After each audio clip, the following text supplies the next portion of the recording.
Hey, Sangam here.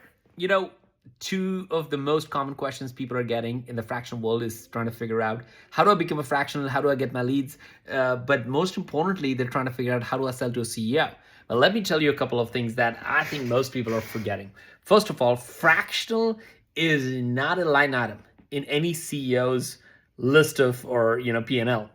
So they don't have a budget for you. So you have to figure out a way do not sound like I'm trying to sell something to you, but actually have to solve a problem that's worth something to them. So that's number one. It's not a line item, so you have to make it really focus on the problem. So don't start with the solution. You really have to understand what problem they're trying to solve, because they will have to pull budget out of something else.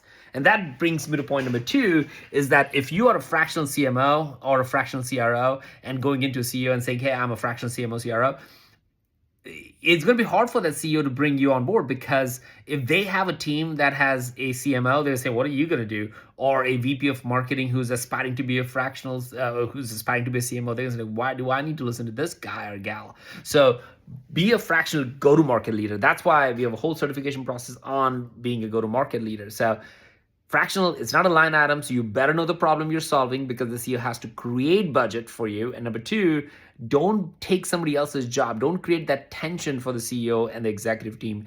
Be someone who can actually be like, oh, I'm a fractional go-to-market leader, so I'm going to help you do X in the problem that they're trying to solve. Try that and let me know how it goes. See you later.